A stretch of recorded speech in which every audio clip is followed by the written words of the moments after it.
शुरू कीजिए। जी।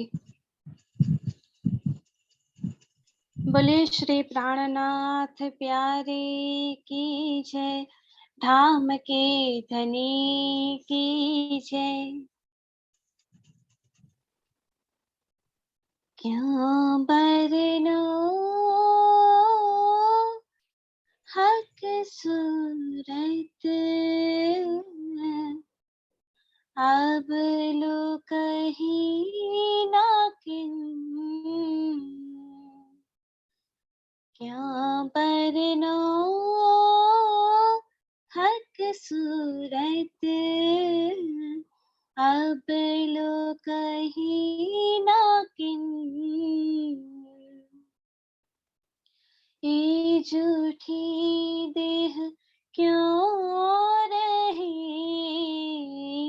ये झूठी देह क्यों रही। सुनते हैं वर्णन, क्यों बरनो हक सूरत, अब लो कहीं ना किन। क्यों बरनो हक सूरत, अब लो कहीं ना किन। वर्णन आशिक कर ना सके और कोई पहुँचे ना आशिक बिन।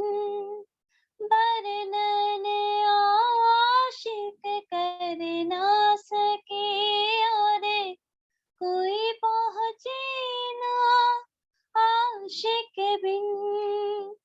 हक जाहिर क्यों हो वही, हक जाहिर क्यों हो वही। देखत ही उड़तन, क्यों बरनो हक सूरत, अब लो कहीं ना किन। क्यों बरनो हक सूरत, अब लो कहीं ना किन। हक इश्क आगे जो रावर, इनमें मोमिन बसत। हक इश्क आगे जो रावर, इनमें मोमिन बसत। आग असल जिनो वतनिया में, आग असल जिनो वतनिया में। आठों जाम अलमास, क्यों बरनो हक सूरत, अब लो कहीं ना किन। क्यों बरनो हक सूरत, अब लो कहीं ना किन। आशिक अरवा कहाँ वही तीन मुख विरहा नानिक सत। आशिक अरवा कहाँ वही तीन मुख विरहा नानिक सत। जब दिल विरहा जानिया, जब दिल विरहा जानिया, तब आह अंग चीर चला। क्यों बरनो हक सूरत, अब लो कहीं ना किन,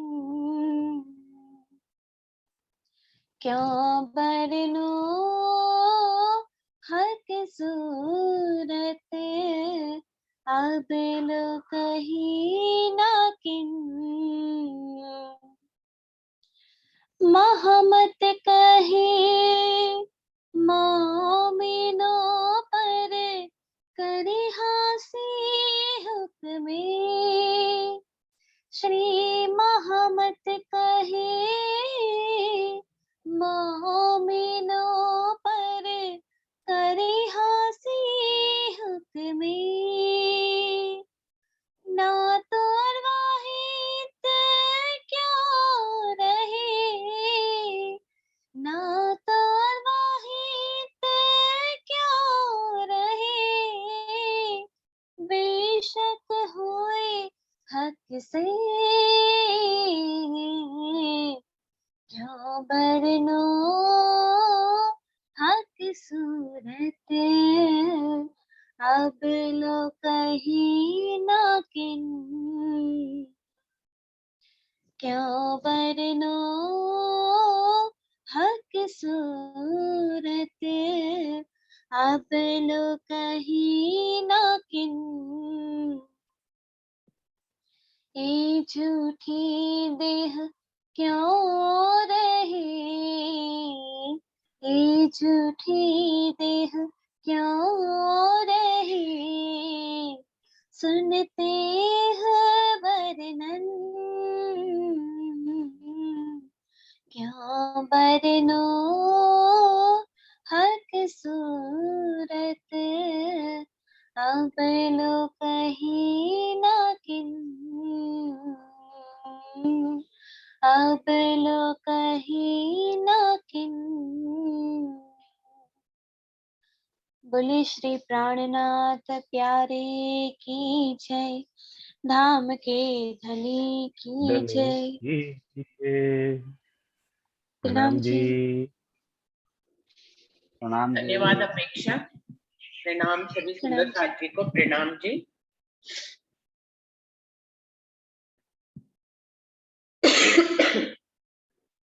शुरू करते हैं सुंदर साथी।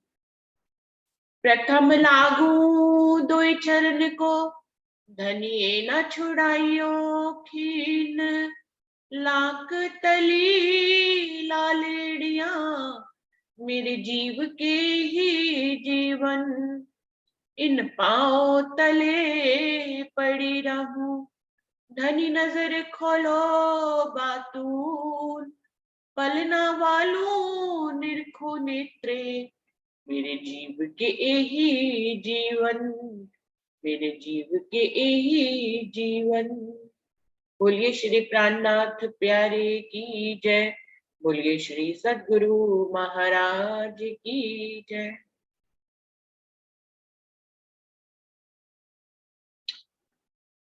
छोटा क्यामत नामा वाणी की पहला प्रकरण था मोमिन दुनी का बेवरा, और अभी ये दूसरा प्रकरण जो हम लोग का चल रहा था बाब पैगंबरों का। थोड़ा सा 30 चौपाई रह गई थी, लेकिन अब आज से उनको शुरू करते हैं। 70 चौपाई तक हो गया था, अब 71वीं चौपाई से आगे बढ़ रहे हैं।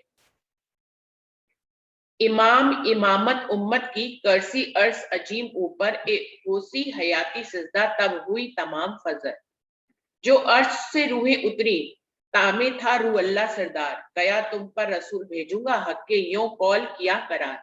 ये बाब पैगंबरों का जो प्रकरण था, इसमें सारी बात जो आ रही थी वो जब्राइल फरिश्ते की आ रही थी, कि जब्राइल फरिश्ता इस दुनिया में किन किन को उसने पैगंबरों की उपाधि दी, जिन जिन के माध्यम से, जिनके मुख के माध्यम से।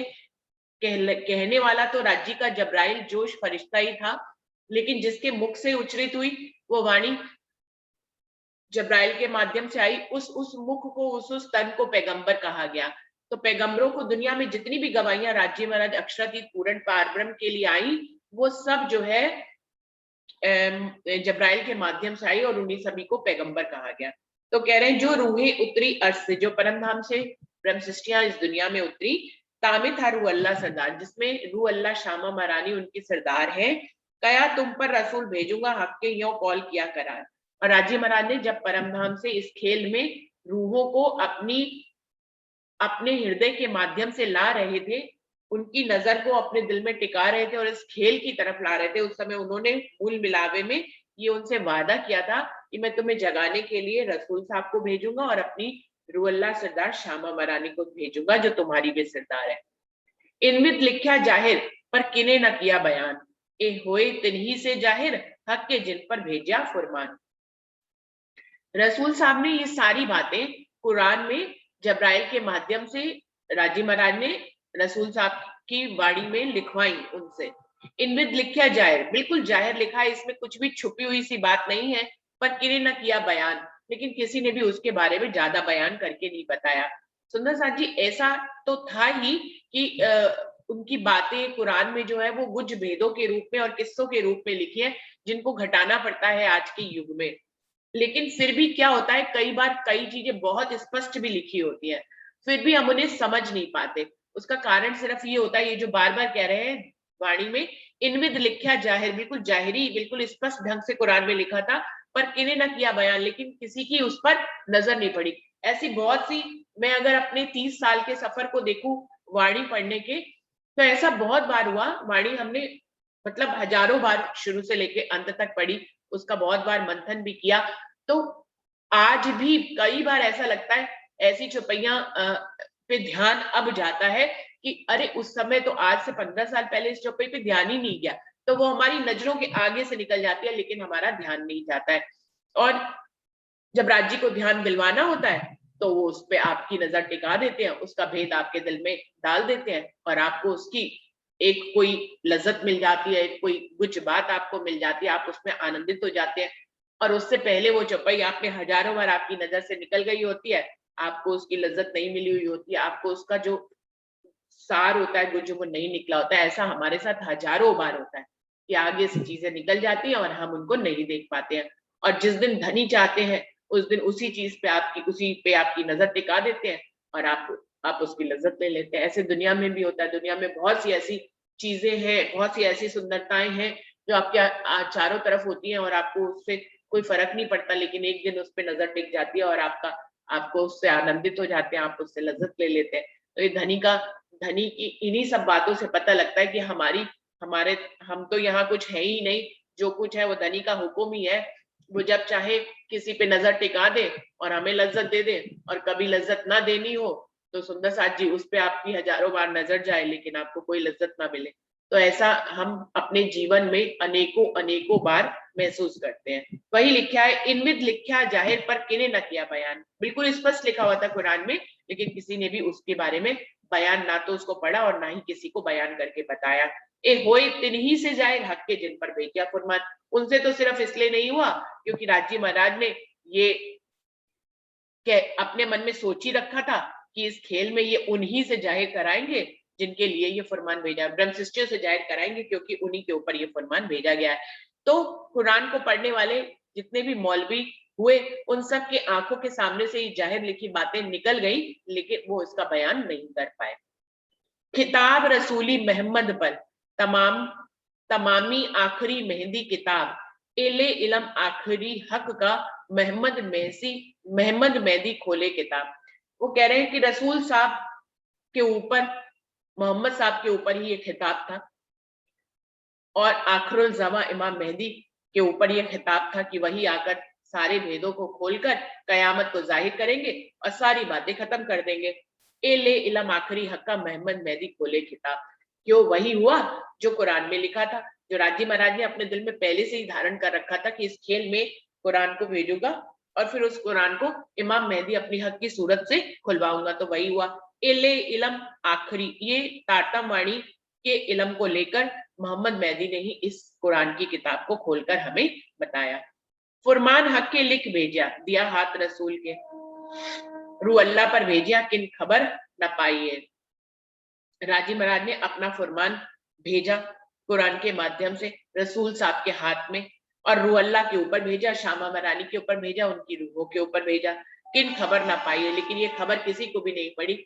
सब कुरान को पढ़ते रहे जीवन भर और अभी भी पढ़ रहे हैं। सुंदर साथ जी अभी भी वो कुरान को पढ़ रहे, अभी भी नहीं मानते कि वो इमाम मेहदी आ गए हैं, या दज्जाल जो है हमारा मन का ही स्वरूप है, वो जितनी भी बातें छुपी हुई है उसको अभी भी नहीं घटा पा रहे, वो अभी भी कुरान को पढ़ रहे हैं। अभी उस दिन ही बताया था हिंदू दीदी ने कि ट्रेन में मिली और अभी तक नहीं मानते, उनको सब किस्से मालूम है लेकिन उनको घटा नहीं पा रहे। और आज भी लोगों के आंखों से कुरान निकलता चला जा रहा है, उसकी चौपाइयां, उसके कलाम, लेकिन कोई भी उसको समझ नहीं पा रहा है। ये आगे फरमाया रसूले कौल तोड़ होसी तरफ का एक नाजी 72 नारी लिखे पर किन पाया ना खुलासा। और फिर राजीव महाराज ने जो पहले से ही, हम बार बार कहते हैं कि ये सारा खेल तो पहले से ही बना हुआ है, तो राजीव ने अपने दिल में तो पहले से ही सब कुछ धारण किया हुआ है कि उन्होंने पहले ही फरमान में लिखवा दिया था कि रसूल साहब की बातों को तोड़कर लोग तोड़ मरोड़ लेंगे और मोहम्मद साहब के जाने के बाद अपने अपने फिरके बना लेंगे। तो आगे फरमाया रसूल कौल तोड़ उसी तरफ का सब अपने अपने फिरके बना लेंगे, उनमें एक नारी होगा और बाकी सब, एक नाजी होगा, बाकी 72 जो नारी फिरके होंगे, पर किन पाया ना खुलासा, लेकिन कोई भी इन बातों को खोलकर नहीं बता पाएगा। इन बातों को सिर्फ उनकी 3 सूरतें ही और परमधाम के मोमिन जिनको पैगंबर कहा है वही बता पाएंगे। कौल सोई तोड़ेंगे जिन्हों होसी मजाजी दिल, होसी जुदे बुजुर्ग की वास्ते कया फिरसी फिरके मिल मिल। कौल को वही तोड़ेंगे जिनके झूठे दिल होंगे। सच्चे दिल वाले तो सच्चे दिल वाले जो होते हैं, जिनके दिल पे राज्य की बैठक होती है, जिसके दिल को अर्श कहा जाता है, वो अर्श की बातों को कैच कर लेते हैं। जैसे यहाँ पे एंटीना हर बातों को कैच कर लेता है, जो चीज टीवी में आनी होती है वो आ जाती है। बिल्कुल ऐसे ही हम लोगों का अर्श के साथ एक कनेक्शन है, क्योंकि हम वहीं से आए हैं, तो हम सच्ची बातों को बिल्कुल वैसे ही ग्रहण कर लेते हैं। तो कह रहे हैं जिनके झूठे दिल होंगे वो अलग हो जाएंगे, होसी जुदे बुजुर्ग की वास्ते, वो बुजुर्गी के लिए ही जुदे हो जाएंगे, क्योंकि उनको अपने अपने फिरके बनाने थे। कया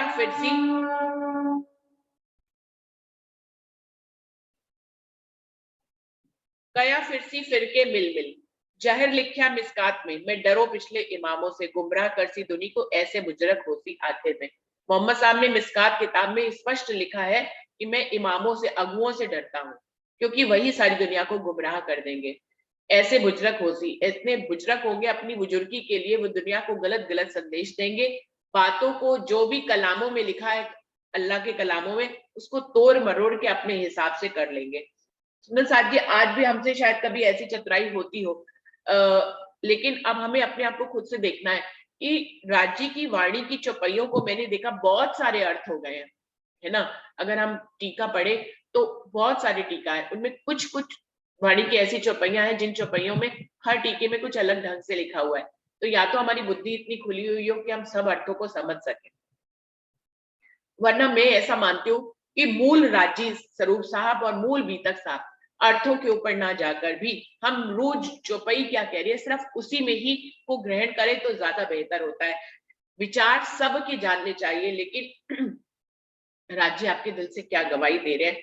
कभी कभी हम जो है, मैंने पहले भी ऐसा बहुत देखा था कि कई बार चौपाई को तोड़ मरोड़ दिया ही जाता था अपने आप ही, लेकिन अभी जो है, जब अपनी बुद्धि से राज्य ने जो हमें नियामत दी, जो हमें दिया, उसके हिसाब से जब चलने लगे तो सब कुछ क्लियर हो गया।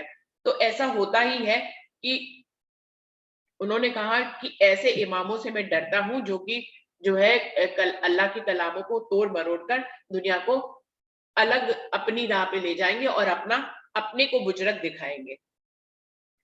होसी दिल शैतान का और वजूद आदमी का, लहू शैतान जो बीच वजूद ए बीच हदीस लिखा। वो कह रहे हैं ऐसे लोग भी देखने में तो उनका दिल शैतान का होगा, लेकिन उनका आकार तो बिल्कुल इंसान जैसा होगा, आप पहचान नहीं पाएंगे कि ये जो है ये बुजुर्गी के लिए ये सब कुछ कर रहे हैं, अपनी ख्याति के लिए, अपने आप को महान दिखाने के लिए। होसी दिल शैतान का और वजूद आदमी का ही वजूद होगा। लहू शैतान जो बीच वजूद है बीच हदीस लिखे, हदीसों में ऐसा लिखा भी हुआ है स्पष्ट रूप से कि उनके वजूद में जो है वो शैतान अबलीस जो है एक लोहू, जैसे खून सारी नसों में बहता है पूरे शरीर में, बिल्कुल ऐसे ही शैतान उनके शरीर में बह रहा होगा। तरफ चारों बीच वजूद के लिख्या विद विद कर, यो दुनी निगली शैतान ने एक हक के मोमिन बजाए फजा। शरीर में चारों तरफ से वही घुसा हुआ होगा अबलीस। ऐसी बातों को उन्होंने कुरान में कई जगह पर लिखा है। इस तरह से इस शैतान ने अबलीस ने सारी दुनिया को अपने शिकंजे में रखा हुआ है, सबको निगला हुआ है। यूं दुनी निगली शैतान ने एक हक के मोमिन बचाए फजर। सिर्फ मोमिनों के ऊपर राजी महाराज की मेहर है, जिनको राजी महाराज ने जो है बचा रखा है। भांत भांत आलम में रसूले करी पुकार, बिन मोमिन कोई ना कादर, जो सुन के होए होशियार। इस तरह से रसूल साहब जब आए तो उन्होंने अपनी बातों को तरह तरह से लोगों को बताया, पर मोमिन उस समय थे नहीं और कोई और उनकी बातों को सुनकर खबरदार हो नहीं पाया। जिनविद लिखा कुरान में हदीसों में भी सोए, ए अर्श दिल मोमिन जाने जो नूर विरंद से उतरा होए। जिस तरह से कुरान में लिखा था वैसे ही हदीसों में भी सारी गवाहियां थी, लेकिन इनको सिर्फ परम नाम के मोमिन ही समझ सकते हैं, जो परम नाम से उतरे और जिनके दिल को आराजे मराजे अपना अर्श कहा है। आखिर खिताब सिर रसूल, दूजा सिर मेहंदी इमाम, इनविद खावंदी रू अल्लाह की, ये तीनों एक दिन करसी तमाम। लेकिन कोई क्यों नहीं समझ पाया? क्योंकि खिताब ही तीनों रसूल के ऊपर था। पहले बसरी स्वरूप आकर सारा संदेशा देंगे, फिर मलकी स्वरूप आकर जो है तारतम ज्ञान की कुंजी देंगे, और हकी स्वरूप आकर उन सारी भेदों को खोल देंगे उस तारतम ज्ञान की चाबी से। इस तरह से तीनों ही एक दिन करने में, तीनों ही मिलकर इस दुनिया को एक दिन झंडे के तले लाएंगे, और तब ये खेल खत्म होएगा। ये अव्वल क्या रसूल है, पर क्यों आवे मजाजी दिल, न बूझे हगादी रूहों की, जो 14 तबक मथे में। वो कह रहे हैं ऐसा रसूल साहब ने कोई, ये बातें आज घटित नहीं हो रही, रसूल साहब ने अपने कुरान में बहुत पहले ही ये सब कुछ कह दिया था, लेकिन जिनके दिल झूठे हैं वो इन बातों को समझ नहीं सकते। सिर्फ राजी शामाजी रूहें ही इन बातों को समझ सकती हैं, चाहे पूरी दुनिया मिल भी जाए तो भी वो इन बातों को समझ नहीं सकते हैं। कह रसूले फेल क्या, जो समझे सब कोई, पर बूझे हक आदिर और बूझे जो दूसरा होए। रसूल साहब ने एक ही बात को कई बार कहा, अलग अलग ढंग से कहा। सुंदर साथ जी, हमारी वाणी में भी ऐसे ही होता है, एक ही बात को राजी महाराज ने इन 18,000 चौपाइयों को कई बातें ऐसी जिनको बहुत बार रिपीट किया है, तो बहुत बहुत बार कहते हैं वो, क्योंकि रूह बार बार भूल जाती है। हम तक भूल जाते हैं, तो जिनके दिल झूठे हैं वो तो बिल्कुल ही भूल जाएंगे। कई रसूलें फेर कही, जो समझे सब कोई। उन्होंने अपनी तरफ से बार बार इन बातों को दोहरा के कहा, जिससे कि लोगों की समझ में आए, पर ये बूझे हक आदिर हो और बूझे जो दूसरा हो। लेकिन जिनकी बातें हैं सिर्फ वही इसको समझ सकते हैं, कोई दूसरा इन बातों को समझ ही नहीं सकता, क्योंकि उसकी ये बातें ही नहीं है। कहे हादी हक इलम से, जो एक हरफे बूझे सब बयान, पर नफ्स मजाजी क्या जाने, जाके दिल आंख बुध न कान। राजी महाराज स्वयं हमारी हादी श्यामा महारानी और हमारे सदगुरु ये कहते हैं कि जो इस इलम को ले ले, वो एक शब्द से ही सब बातों को समझ जाएगा। ये तो कुंजी है, आपने जहां लगाई सारे ताले खुल गए। एक बार वाणी समझ में आना शुरू होती है तो फिर समझ में आती ही चली जाती है सुंदर साथी। और राजी खुद ही उस रूह को खुद ही अपने भेद खुद ही सौंपने लग जाते हैं।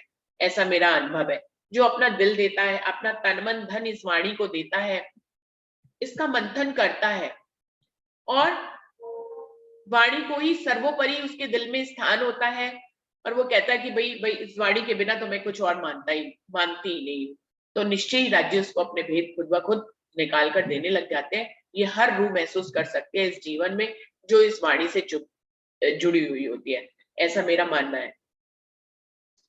तो राजी महाराज हमारी सदगुरु खुद कहते हैं, जो इस इलम रूपी चाबी को कहीं पे भी लगा देगा, तो एक हरफे बूझे सब बयान, उसको एक हरफ से ही, एक शब्द से ही सब बातें समझ में आ जाएंगी। सुंदर साथ जी, हम सब वाणी पढ़े हुए हैं, अब हमें भागवत पढ़ा लीजिए, कुरान पढ़ा लीजिए, गुरु ग्रंथ साहिब पढ़ा लीजिए, बाइबल पढ़ा लीजिए, उसमें जो भी किस्से हम लोग फटाफट घटा लेते हैं, क्योंकि सब जो है किस्से अंतिम समय पे घट रहे होते हैं, तो हमें उनका मतलब पता होता है। लेकिन ऐसे ही खुद ईसाई, खुद मुस्लिम भी, खुद सिख भी उन बातों को घटा नहीं पाते हैं। पर क्या कह रहे हैं, पर नफस मजाजी क्या जाने, जाके दिल आंख बुद्ध ना कान। लेकिन जिनके दिल झूठे हैं और जिनकी आंख बुद्धि और कान है ही नहीं, उनको भला ये बातें कैसे समझ में आ सकती है। जो रूह होवे अर्श अजीम की, नूर विलंद से उतरी, सोई समझे आंखें सारते और खबर ना कहूं परी। जो परम धाम की रूह होगी, जो परम नाम से उतरी है, वो इन इशारतों को 1 मिनट में समझ जाएगी और खबर ना कहूं पड़ी, और बाकी दुनिया को इसकी खबर भी नहीं हुई। ना तो इनविद कही जो रसूले, सो सब समझी जाए, जाको असल न दिल अकल, तिन हक कौल क्यों समझाए। वरना तो रसूल साहब ने ये सारी बातें बहुत स्पष्ट रूप से समझाई हैं, कही हैं, पर जिनका दिल असल का नहीं है, झूठा दिल है, वो हक कौल क्यों उनको समझ में आएंगे। जो हक मुख आपे कही, करता हूं इशारत, सो हक की हादी बिना और न कोई समझत। जिन बातों को राज्य महाराज ने खुद ही इशारों में लिखा है और कहा है कि मेरी श्यामा महारानी और रूहे ही समझेंगे, उनको भला कोई और कोई समझ भी कैसे सकता है। तो ये जो बात आती है ना कि कुरान मुस्लिम समझ नहीं पाते, ईसाई समझ नहीं पाते, सिख समझ नहीं पाते, तो इसमें कोई उनका दोष नहीं है, ऐसा खेल ही बना है। रूहों को ही बुजरक दिखाना है, मोहम्मद की 3 सूरतों को ही आगे करना है इस खेल में, मोमिनों को ही आगे करना है, बाकी सबको पीछे करना है। तो ये खेल ही ऐसा निश्चित है पहले से ही।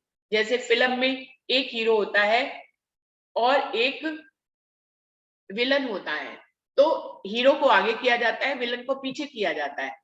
ऐसे ही दुनिया में उस पिक्चर में कितने भी पात्र हो, हजारों पात्र हो, लेकिन किसी एक पात्र को आगे किया जाता है, बाकी पात्रों को पीछे किया जाता है। तो डायरेक्टर द्वारा पिक्चर ही वैसी बनी हुई होती है। हम लोग ये समझते हैं कि हम उन्हें समझा देंगे, हम उन्हें बता देंगे, उनकी आंखें खुल जाएंगी। देखिए, उनमें भी परम धाम की रूह हो सकती है, इसलिए ये प्रयास जो राज्य महाराज ने कहा है कि हमें करते रहना चाहिए। लेकिन ये सब कुछ राज्य का हुक्म ही करता है। हम चाहे किसी को समझा ले, हम चाहे किसी को जगा ले, उसको कुरान के किस्से समझा दे, बाइबल के किस्से समझा दे, तो ये पॉसिबल नहीं है।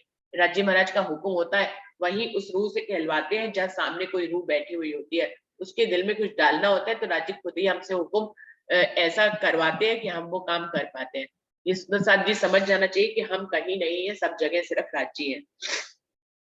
हक के लिखे समझ इसारते, या ले आए समझे सोए, या समझे आई जिन पर और बूझे जो दूसरा है। राज्य महाराज ने ये इशारों में लिखी है बातें, इनको वही समझ सकते हैं, या जो लेके आए रसूल वो समझ सकते हैं, या जिनके ऊपर ये आई है वो समझ सकते हैं, कोई दूसरा इनको नहीं समझ सकता। तो एते दिन बूझी नहीं, साल बीते 90,000 पर, क्यों समझे औलाद आदम की हक दिल छिपी खबर। इसलिए 1090 वर्ष व्यतीत हो गए, आदम की जो औलाद है झूठे दिल वाली, वो इन छुपी हुई बातों को समझ नहीं सकी। निकाह हवा कही आदम की, निकाह अबली औलाद आदम, पूजे हवा ख्वाहिश ले अपनी, जेता बुजरक आदम हरदम। वो कह रहे आदम और हवा का विवाह हुआ है, और उनकी जो औलाद है उसका विवाह अबलीस से हुआ है। तो सोचो, वो इन बातों को, जिसका विवाह ही, जिस आदम की औलाद का शादी ही अबलीस से हुई है, झूठे दुश्मन से हुई है, वो भला सच्ची बातों को कैसे समझ सकता है। जो तो रही छिपी बीच फुरमान के, निकाह अबली सोहबत अकल, सो क्यों पावे मगन मुसाफका, कहे मुर्दे मजाजी दिल। इसीलिए कुरान में फुरमान में जितनी भी बातें आई वो छुपी ही रह गई, क्योंकि अबलीस के साथ जो निकाह किया गया था आदम का, वो उसकी अकल वैसी ही है, इसलिए सो क्यों पावे मगन मुसाफका, वो कुरान की छिपी बातों को भला कैसे समझ सकते हैं, कहे मुर्दे मजाजी दिल, क्योंकि उनके दिल को मुर्दा और मजाजी कहा गया है। जिन गेहूं खाया कौल तोड़ के, आदम के नस्ल, सो क्यों पावे रमूजे हक की, जो लिखा अर्ज असल। जिस आदम ने हक का फरमान नहीं माना और उसने गेहूं खाकर वो भिस्त से निकल गया, उसने पहले ही हक के कलाम को तोड़ दिया, उनके वायदों को तोड़ दिया, ये आदम उसकी नस्ल है, वो कह रहे हैं। तो यदि वो तोड़ सकता है, उनका जो गुजरक है बाबा, जो उनका दादा है, वो हक के घर में रहकर भी हक की बातों को छोड़ सकता है, तो भला उसकी आदम की औलाद तो बिल्कुल ही छोड़ देगी। सो क्यों पावे रमूजे हक की, जो लिखे आर असल। जो परम नाम की छिपी बातें, उनको भला आदम की औलाद कैसे समझ सकती है। ए फरमान रू अल्लाह पर ले आया हक का रसूल, इमाम खिताब खोले किताब परे न मार्फतुल। ये फरमान तो रू अल्लाह के लिए लेकर आए हैं रसूल साहब, और उनके ऊपर ही खिताब है, वही इस खिताब को खोलेंगे, वही मार्फत की बातों को सारी दुनिया में जाहिर करेंगे। खोली 11वीं सदी में ने एजो किताब फुरकान, मार दज्जाल करे एक दिन मिलाए कयामत निशान। शामा मरानी ही अपने पहले और दूसरे तन में 11वीं सदी में आएंगी, वो इस कुरान को खोलेंगी और दज्जाल को मारकर सबको एक दिन में करके कयामत कर देंगी, मिलाए कयामत निशान, वो सारे कयामत के निशानों को खोल देंगी। इमाम मसीह मिल रसूल, मार दज्जाल करसी फजर, रोज फरदा सदी 12वीं, खोली बातों नुपत नजर। 12वीं सदी में इमाम मेहंदी रू अल्लाह, शामा मरानी और रसूल, ये तीनों ही दज्जाल को मारकर सवेरा कर देंगे। वही फरदा रोज 12वीं सदी, कल का दिन आ जाएगा और सारी दुनिया मोमिनों की बातूनी नजर खुल जाएगी।